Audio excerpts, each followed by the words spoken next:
How is it going, everybody? My name is DeMarco, and today we are hot on the heels of the Starfield gameplay reveal, and it looked amazing. Everything that I would want from a next-gen Bethesda game is here. And then we got to some parts. If you're able to catch my live reaction, you'll see that my hype was going up, up, up, up, up. I was getting so excited. The character creation, the customization, the leveling up, the visuals, the aesthetics, the animations, all beautiful. And then we got to a moment where it just sort of went down, and it was, of course, when we saw the procedural generation aspect, something that if you watch my past videos, you'll know I've been wary of this entire time. And I really did become, during my stream, just old man yelling at clouds for quite a bit. I hyper fixated on it, but I've had time to breathe, I've had time to look, analyze. I actually have over 6 pages of notes for an in-depth trailer analysis that I'll be working on and hopefully getting out to all of you later today. There's a lot to pour through, and I'm still finding new things as we speak. So I've had time to look at things, I've calmed, I've tempered my emotions about it, and admittedly, at the end of the day, this is everything I've been hoping for from a next-gen Bethesda game. And it starts out right from the get-go as they showcase you landing on the moon of Crete, and you get to see the first look at what I assume is going to be the final HUD in the game. It was minimalistic, it was aesthetically pleasing, it was absolutely functional. The compass in the bottom left has absolutely everything, all the information you possibly need on it, and that was done beautifully. Now, the one thing I will say is throughout the gameplay, you have the XP that you've earned for doing certain things appearing right in the middle of the screen. Honestly, I wouldn't mind if you could just move that down to the bottom, especially when you're killing enemies in the action, you're looking at beautiful environments. I don't need this XP popping up right almost dead in the center of the screen. That was the only complaint I had. Other than that, we'll take a look at the HUD closer in the analysis video, but it was one of the best iterations that I've seen from a Bethesda game. So there was some jank in the frame rates, right? As they're landing on the planet, they start exploring. We're looking at a 30 frames per second gameplay demo here. On next gen, I think a lot of us are thinking that 60 frames should sort of be the standard, and we don't get that here. There is still time for some optimizations, and I'm hoping that we do get that. But I will say, if you haven't seen the gameplay in 4K yet, go off and do that, because if one of the things you're concerned about is visuals, no, we're not looking at a Horizon Forbidden West when it comes to facial animations, which we'll talk about, or just the visuals, the lighting in the game. It's not on that level. But then again, most Bethesda fans are not expecting that, and neither am I. And as far as Bethesda games go, it is easy to say that this is this is the best looking Bethesda game we have gotten so far. There's moments with the lighting when they're going through the research facility and there's like this body on the floor, there's lighting cast over it, that I just stopped and went, God damn, that is good looking. There is so much improvement that you can see from the last creation engine to this creation. There's some areas where not as much, and we'll talk about that. There's some areas where not as much, but I will say, from the past, this is one of the best looking Bethesda games we've seen so far. And the music, I haven't really seen a lot of people bringing up the music, but the second you exit from your ship on the moon planet of Crete, you start hearing this orchestra in the background. The music picks up a bit, and I cannot wait to say, it was absolute ear candy, and I cannot wait to land on some of these planets, explore, and just listen to the ambient soundtrack in the background as you're going about all of this. And especially when you're flying around in your spaceship, which we now have official confirmation for, to hear that beautiful, beautiful soundtrack from Enunzer is going to be a delight to the ears. It picks up later on when they start getting into combat. The main theme, of course, is absolutely epic, and actually seeing it against gameplay made it so much better. So the music, out of this world, pun intended. Combat was a point. So after that landing on the moon of Crete, then they get into some combat, and combat was actually a point where a lot of contention, there's a lot of discourse going on about the status of combat within Starfield. Admittedly, I didn't think it was that bad. It does look very much like this is Fallout 4's combat plus, right? This is Fallout 4 combat extended. It was faster paced, I noticed right off the bat. There was some things that look almost identical, like when they throw that grenade in the scene inside the research laboratory. Now, how many ways can you throw a grenade, right? But it almost looked identical to what we saw in Fallout. But overall, the combat, faster pace, it looked reactive, it looked responsive. There's the one moment in the beginning I saw folks calling out where the NPC is getting shot, the pirate is getting shot in the back as he goes and stands up from this crouching animation that he was in, does not respond at all. I don't really look at those things when I play the game, so admittedly, I'm not too concerned about stuff like that. I do like that the bodies seem to react a little bit more. Maybe I didn't really take a look at this specifically frame by frame, but there's the man that's charging up to you, and you shoot him. It looks like you shoot him in the shoulder, and he does respond accordingly, sort of falling to that side. So there is some reaction to the bullets and to the physics, and they did improve their physics engine. I can absolutely promise you, and you'll see some of that again. Keep your eyes out for this in-depth analysis, because there's really some things I think nobody is going to be spotting but me. So, but the combat looked good. There was even a crouch slide at one point. They do the slide crouch, or however you want to, whatever order you want to put that in. So it looks good. It looks faster paced. It looks actiony and punchy. I will say the one thing I want to see improved is the way that the recoil works on the weapons. It does look a little bit flat. It looks a little bit static and rigid in that area. That double shotgun, that thing looked like it would rip off most people's shoulders if you tried to fire it. So maybe there's some tuning that they can do there, but all in all, I don't think it was as bad as people are saying. I think it's functional. I think it works. Admittedly, I liked Fallout 4's combat. I might be in the minority with that one, but there you go. So it does look good to me. The animations. Let's move on to something different. The animations in the game are a stark improvement, especially when you're looking at the creature animations, especially the facial. It's leagues above anything we've seen in Fallout 4. They're responsive, they're good looking. There are some moments where not so good. I think when you kind of get that zoomed in face, it really takes advantage of the opportunity to showcase the facial capture that Bethesda has been working on. Speaking of creatures, we talked a little about creatures. There's literal dinosaurs in one shot, literal dinosaurs. So you could see how much I'm gushing over this game. I really did love the elements that I saw. You'll notice that everything I'm pointing out, though, are the points that are very fine-tuned and very crafted. So we'll talk more about the procedural generation later. But the creature designs as well, I am admittedly a bit concerned. If we want to take a step back, I am admittedly a bit concerned about how are we going to just see with thousands of planets. Now, not all of them can sustain life, which is realistic, but a lot of them are, I'm sure, are going to be just barren wastelands where you go to find resources and minerals and that kind of thing. And that's fine. That's all well and good. But I'm curious, again, are we going to see those bugs are a great example that on the beginning of the Moon of Crete? Are we going to see that just in different colors? We don't yet know. And the cities in the game are exactly what I was hoping to see from future Bethesda games. They were large, they were expansive, they felt like actual cities. The NPC density is through the roof. I mean, it's night and day. The cat's meow, if you will.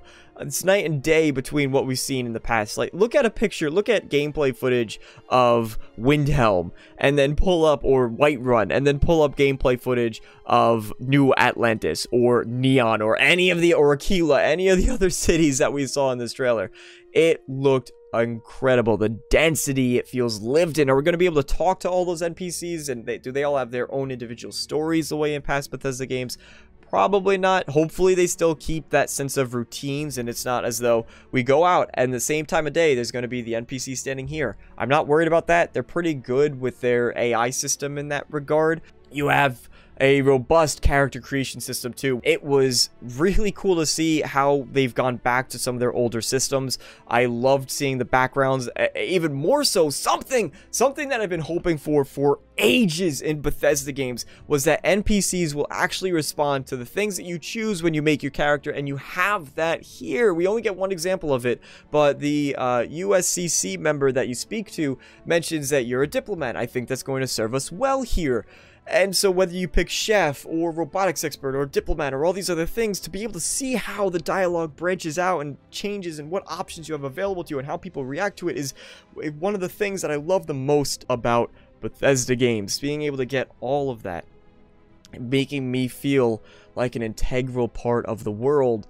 This is how you do that, and I'm so excited, especially with over 15,000 lines of dialogue in the game that Todd Howard said in the past, how NPCs will take all of this into account and make the world feel, as they've said during their Into the Starfield videos, reactive, like you are actually there. And I think we're getting to see aspects of that, and I cannot be happier with how Bethesda has implemented some of these things. You get to choose these backgrounds, but then also traits that you pick up. There was the one trait that you have with your parents are still alive, but they take 10% of your money. They're creative, they're fun. I didn't understand that. I thought it was weird until I realized it was a Pokemon reference. So admittedly, after that moment, I thought it was pretty funny. The character leveling up system as well. They walk through how leveling up works, where every time you do level up, you are given a point that you invest into one of those skills. Then they combine it with what they did in Skyrim, where you level the skill up by just using it. You level up those skills by one of the challenges to get faster reloading was reload an empty magazine like 70 times or something. So it's things, it's not like these ridiculous, absurd, over-the-top challenges. It's things that make sense within the world that you're going to be doing naturally over the course of the game. While I wouldn't mind for Elder Scrolls 6 to go back to a real hardcore like D&D system, because I really like that stuff, I do. This is honestly the best possible hybrid of the two systems that we've had from all past Bethesda games. And you combine that with the backgrounds and with the traits and with so many other things that's going on here. It really is, in all of these areas, shaping up to be the pinnacle of Bethesda experiences. Like, all their Bethesda games have led to Starfield. It's the feeling I got from a lot of this showcase. The ship customization. There's multiple different factions that, or different manufacturers that make different ship parts that have different ship styles. So whether or not you want to be doing, and you saw some of this in the trailer, if you want a speedy, fast gunship, or you want to have a cargo ship that's able to transport tons of goods to the colonies that you can create, because there's these whole colony systems that they've revamped from Fallout 4, where you hire NPCs, you can recruit NPCs to your settlement. I think that's what those little antenna things were, so you don't have to just find them, but you bring people to these colonies that you build, and you have a new visual view that you can look down instead of just having to do it all in first person. Customization that you could achieve, and then hiring your crew and putting them in different parts of the ship, and it's just so good.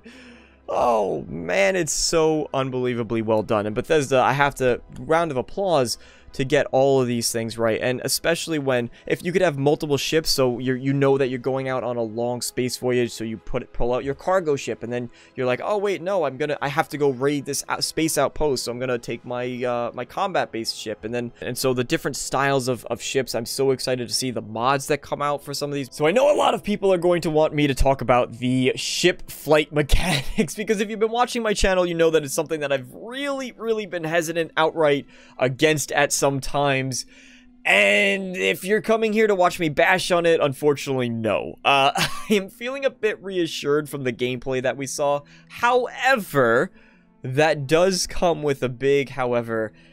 I'm not really sold on it. And what I mean by that is, if there is a system where we saw like a system map and a galaxy map, and if there's a system where you could just kind of pick your course and then you autopilot there or fast travel there, that's most likely how I will get from place to place personally. You know, one of the first things I noticed was when you did get into this ship combat encounter, which again, it was neat. You do have like lock-on systems and stuff, so you don't have to manually aim at everything. I like that. I liked the power distribution a lot. The fact that it's like FTL inspired. I love FTL, where you have a maximum amount of power. You have to put it into each of your systems, and you have to do that in real time. That is great stuff. I really like that they're grabbing inspiration from the right places. I'm curious to see what role crew plays in it. But after, you know, they sort of show these environments where, I mean, you're in space. Like, you're in space. So after they finish the combat with those invading ships, there's just nothing around. You get the cool view of the planet. You get the cool view of seeing yourself above the planet. That's neat. But then there's just simply nothing around. And I mean, there was a space station shot they showed off, but again, you're in space. It's why we call it space. There's lots of nothingness. So I'll probably end up spending a lot of time just kind of going from point A to point B as fast as possible. But I will say, after seeing it, I'm happy that it's there for the folks that really wanted that in their sci-fi game. Then we get to the procedural generation, and I think this is where a lot of concerns are going to come in, and I see tons of debate going on. I'll really break this down in my in-depth analysis video. But the procedural generation, yes, you're getting entirely procedurally generated planets. They said explicitly, Todd Howard said, you can land anywhere. And you see some of these planets, when you look at these planets, you just get these swaths, the shots that they show, well, yes, some of those segments, like the literal dinosaurs walking around, was badass as all hell, and they were varied and beautiful. When you land on some of these worlds, you see that there's just a whole lot of nothing. There's tons and tons of empty space. So it's not like traditional Bethesda games where you have these beautifully handcrafted segments. Now the question is whether or not there's going to be some handcrafted planets and then most of it's going to be procedurally generated, which is admittedly what I'm expecting. What I'm hoping that we get, my fingers crossed, is that there are at minimum 3 planets that have a traditional Bethesda style map. The way that I think planet exploration will work is most of it will probably be barren worlds. It's very realistic, but you can see from when you approach the planet, you scan it and you can find out whether it's a barren world where you go there solely for resource collection, or if it's a golden world where some life exists, not intelligent life. I think that's the point of the main story of the game, is finding that, but some of the cool creatures that we've been seeing. And when you scan those planets, if it is a golden world, you'll find 1 to 2 points of interest that you can land at. Now, you can still land anywhere on the planets, as Todd Howard said, but those points of interest will be either caves or research labs or pirate bases or shipwrecks, any of those types of things that are handcrafted. So you scan the golden world, find the location, land there, do the one thing, and then you get in your ship, go and repeat. Try to find the next world with something interesting on it. Now, the question that you have to ask yourselves, everybody has to ask individually, is that fun? Is going to one planet to do one thing, then flying off again, is that exciting for players? That's up to the individual. Admittedly, my preference is still having the massively detailed world, but I will say it's going to be a cool experience if this is how it plays out, and I'm pretty confident in this. If that is how it plays out, it will be cool to see the shipwreck locations, right? And seeing all the debris scattered across the planet. So I think there's room for it to be cool, but whether or not you want to just do one thing, then go off and move on, that's going to be up to the individual. If you want a perfect example of this, Crete actually displays exactly what I'm talking about, where as the ship comes in, you see the one research laboratory and then the wide expanse of just the landscape before you. And yes, you can choose to walk off into the sunset, and you can build outposts and gather resources and all that type of stuff, but as far as interesting handcrafted things go, it's that one location. However, there is something in the UI that I think hints maybe you can sort of just quickly get to all the locations you might want to explore, and we're going to talk about that in the in-depth analysis, so stay tuned for that. I'll keep this one brief. It's the last concern is just the procedural generation in and of itself. Are we going to see the same planets over and over with just a different color or a different weather? There's over 1,000 and procedural generation is limited in what it can do. So I think that's a concern that a lot of people have. It will make exploration less fun, and humans are good at recognizing patterns. So we will see that. The ones that we did see look great, creative, fun, exciting. They're beautiful. I hope there's a lot more in store. The question is how many and how often will we see them, which is a valid concern. But ultimately, what I'm most excited to see more of is the questing, the dialogue, and all of the RPG stuff, because my God, when I say that this is like the perfect Bethesda game from that standpoint of it, it really is. And if they could take that in Elder Scrolls 6 and condense it down into the like a Skyrim map that we love, and then I will be completely sold. And again, the RPG and story elements, I'm really looking forward to. The new lore, the mythology, the religions that are in the game, because there's tons of different ones that we've seen so far, and it's just, there's so much exciting stuff here, and it's a fun time to be a Bethesda fan, I have to be honest. I'm really looking forward to Starfield. I'm very optimistic about it. I'm glad that I took some time to make this video, because, you know, a couple hours ago, it would have been very different. If you saw my live stream, you would know why. But all in all, I'm really excited. I hope you guys are too. There's some things that I hope they fix, but we'll see what happens with the end product. I think it'll be a really, really special game. So thank you guys so much for watching. I hope to see you all next time. So long, everybody.